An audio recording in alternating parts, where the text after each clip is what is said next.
Bismillahirrahmanirrahim. Assalamualaikum warahmatullahi wabarakatuh.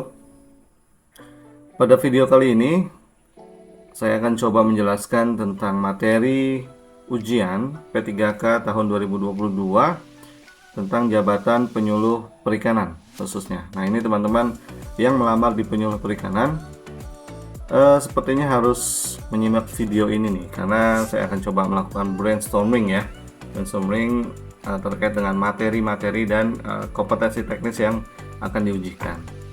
Namun sebelumnya saya akan coba kasih pemahaman dulu ya, bahwa sebetulnya penerimaan P3K ini diperuntukkan bagi teman-teman yang sudah profesional di bidangnya. Dalam artian pemerintah mencari P3K itu sudah siap pakai ya, teman-teman sudah memiliki pengalaman kerja dan sudah paham akan jabatan yang akan dilamarnya gitu. Jadi kalau memang teman-teman sudah pernah menjadi penyuluh perikanan, harusnya soal-soal yang diujikan di kompetensi teknis ini bisa terjawab ya, atau tidak ada masalah. Karena soal-soal yang diujikan adalah seputar tentang penyuluh perikanan, baik itu kondisi di lapangan maupun beberapa aturan di penyuluh perikanan seperti itu. Tapi kalau memang teman-teman di luar penyuluh perikanan itu juga bisa melamar ya, namun mungkin perlu belajar ekstra nih.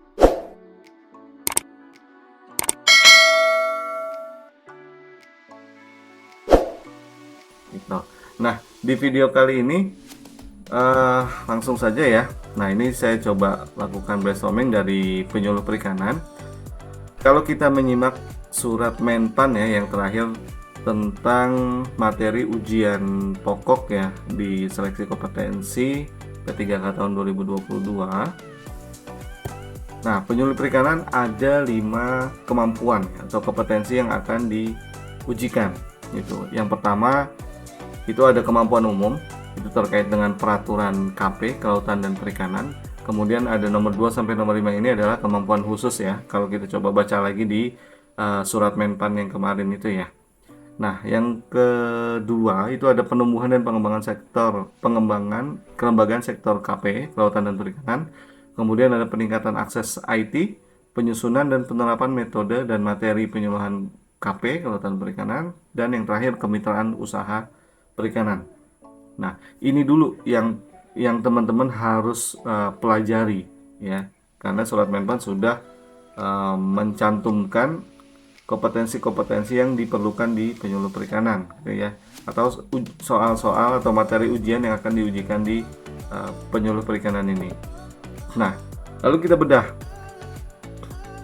untuk peraturan kelautan perikanan tentang penyuluh perikanan, apa sih yang perlu dipelajari. Nah, ini saya coba melakukan brainstorming ya, kalau saya melamar di penyuluh perikanan saya akan melakukan apa gitu. Nah, ini yang akan saya lakukan sih.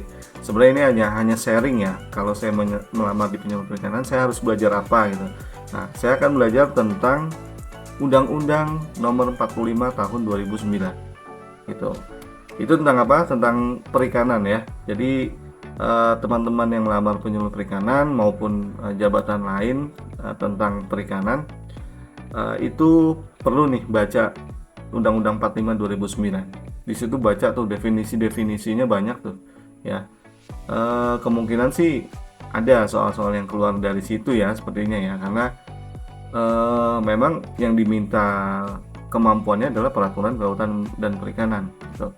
Definisinya dihafalkan, di situ dipelajari saja tuh. Mungkin contoh umumnya adalah definisi dari ikan gitu. Nah, kan teman-teman harus paham nih, melamar di Kementerian Kelautan dan Perikanan namun tidak tahu definisi dari ikan. Nah, itu contoh yang umumnya saja gitu ya. Karena ikan itu bukan hanya ikan yang berenang punya sirip itu. Nah, nanti teman-teman baca sendiri di Undang-Undang 45. Kemudian peraturan yang kedua, Undang-Undang 16 tahun 2006. Nah, itu tentang apa? Itu tentang penyuluhan perikanan ya kalau tidak salah ya, atau penyuluhan pertanian, perikanan dan kehutanan. Nah, nanti coba teman-teman buka lagi Undang-Undang 16 2006. Itu dibaca tuh. Di sana juga definisinya, kemudian ruang lingkup yang ada di undang-undang itu. Nah, itu dibaca tuh ya.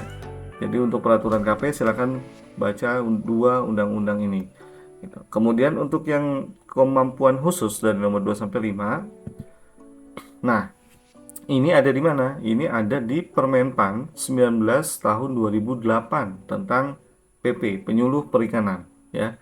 Untuk jenjang keahliannya ada di Permenpan 18 2022. Ini perubahannya ya, ini yang baru. Kemudian untuk yang jenjang keterampilan asisten penyuluh kalau tidak salah, itu ada di Permenpan 19 2022. Jadi yang perlu dipelajari untuk kemampuan khusus nomor 2 sampai 5 ini, teman-teman baca di Permenpan 19 2008, sorry ya, 19 tahun 2008. Di situ baca tentang penyuluh perikanan. Kemudian lengkapi lagi pengetahuannya di Permenpan yang terbaru 18 2022 untuk yang keahlian.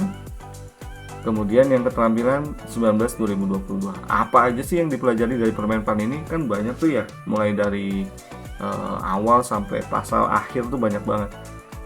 Kalau kita coba buka lagi, teman-teman baca, itu sepertinya cukup membaca tiga hal ini aja ya. Yang pertama itu definisi yang ada di setiap Permenpan itu teman-teman baca. Nah, kalau definisi sepertinya tidak jauh beda dengan undang-undangnya ya yang ada di atas. Itu tentang penyuluh perikanan adalah mungkin gitu ya, ikan adalah. Nah, itu makanya definisi ini sepertinya teman-teman penting ya, harus dibaca dan dipahami di situ. Kemudian unsur-unsur dan subunsur yang ada di Permenpan ini. Nah, ya. Jadi tiap Permenpan ini ada, kalau tidak salah ada statement tentang unsur dan subunsur. Nah, itu dibaca tuh. Karena kalau teman-teman melamar di penyuluh perikanan, ya harus tahu unsur-unsur pekerjaan dan subunsurnya itu harus paham ya. Lalu uraian tugas tiap jenjang. Nah, di sini juga harus paham nih teman-teman, tugas-tugas di keahlian tuh apa sih gitu. Tugas-tugas di bidang di jenjang keterampilan tuh apa aja. Nah, itu dibaca tuh. Jangan sampai nanti beda persepsi nanti ya. Jadi harus baca Permenpannya. 3 ini aja, definisi, unsur subunsur dan uraian tugas tiap jenjang. Nah, kalau mau baca pasal lain juga tidak apa-apa gitu ya, untuk menambah pengetahuan. Oke, jadi jalur yang pertama adalah ini, kemampuan umum dan khususnya. Teman-teman harus pelajari peraturan-peraturan yang saya sudah tampilkan ini ya. Lalu di jalur yang kedua, wow, ini banyak banget, ada 7. Enggak, sebenarnya sedikit ya. Ini adalah peraturan-peraturan turunan ya, turunan dari Undang-Undang 16 2006, kemudian diturunkan ke Permenpannya tentang penyuluh perikanan. Nah, ini diturunkan lagi peraturan turunan di KKP. Jadi, dari mana ini saya dapat semua peraturan ini? Ini mudah ya. Teman-teman bisa masuk di JDIH di KKP ya. JDIH, Jaringan Dokumen Informasi Hukum ya kalau tidak salah. Nanti dicek saja, masuk di Google JDIH KKP. Nah, di situ di search saja tuh tentang penyuluh perikanan. Nanti akan muncul peraturan-peraturan tentang penyuluh perikanan. Nah, kalau teman-teman melamar di jabatan lain, misal jabatan analis pasar gitu. Nah, tetap di JDIH KKP teman-teman harus elaborate ya, atau mencari tahu peraturan-peraturan turunannya secara detail tentang analis pasar gitu. Nah, ini yang saya temukan di JDIH KKP. Peraturan yang harus teman-teman pelajari itu yang pertama ada Permen KP nomor 2 tahun 2021. Ini tentang penyaluran bantuan pemerintah di KKP. Nah, kenapa perlu dipelajari ini? Karena menurut saya penyuluh itu memang salah satu tugasnya adalah membantu dalam hal penyaluran bantuan ya, bantuan pemerintah ke kelompok-kelompok perikanan. Nah, mungkin di dalam situ ada tuh tentang bagaimana cara menentukan kelompok perikanan yang tepat menerima bantuan, atau metodenya seperti apa. Nah, itu teman-teman makan habis tuh ya di Permen KP ya, Peraturan Menteri KP nomor 2 tahun 2021. Baca saja semua gitu. Kemudian di Permen KP 31 2014. Ini tentang pedoman pemberdayaan penyuluh perikanan swasta dan swadaya. Nah, ini juga perlu dipelajari. Jadi ada pedoman pemberdayaannya seperti apa. Lalu Permen KP 30 2014. Nah, ini tentang mekanisme kerja dan metode penyuluhan perikanan. Nah, ini kayaknya penting nih. Karena cara kerja istilahnya ya, atau mekanisme kerja dari penyuluhan perikanan yang ada di sini 30 2014. Jadi mau nggak mau yang jadi penyuluh itu harus paham ini nih, gitu ya. Kemudian Permen KP 62 2014 tentang penyelenggaraan pendidikan, pelatihan dan penyuluhan perikanan. Ini juga teman-teman membaca. Lalu ada Permen KP 38 2013. Ini kebijakan dan strategi penyuluhan perikanan. Sama ya, ini kebijakan atau strategi penyuluhan perikanan tuh teman-teman harus paham di sini. Ya. Kemudian di nomor 6 ada Permen KP 27 2013 tentang pemanfaatan sarpras sarana dan prasarana penyuluhan perikanan. Lalu yang terakhir Permen KP 13 2011. Ini pedoman penyusunan program penyuluhan perikanan ya. Jadi 7 peraturan ini saya cari di JDIH KKP ya. Ini seputar tentang penyuluhan perikanan.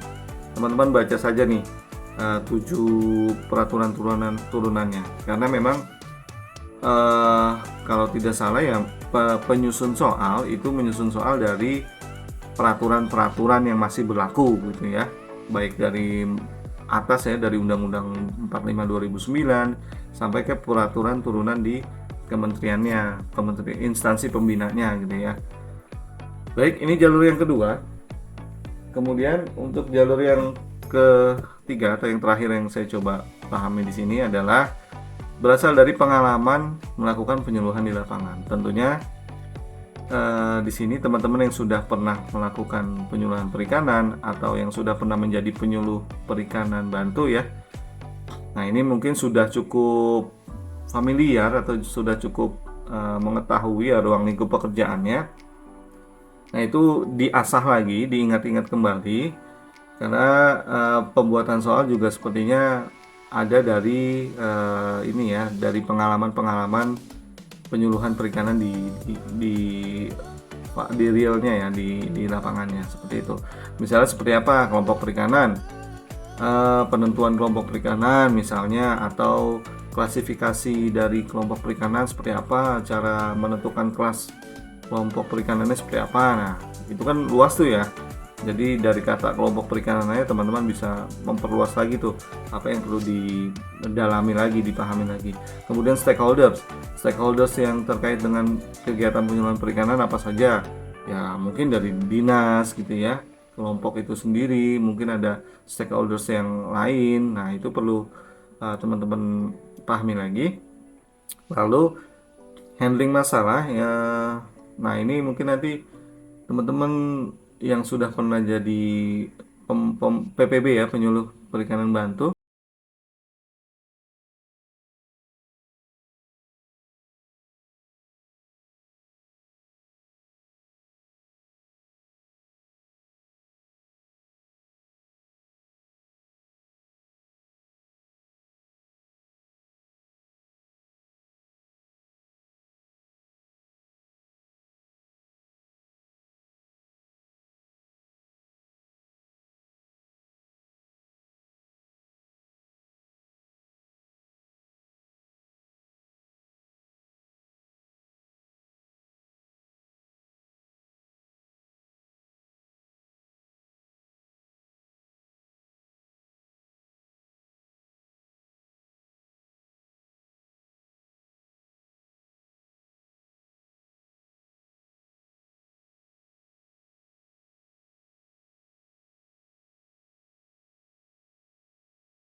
yang dapat saya share pada video kali ini. Semoga bermanfaat.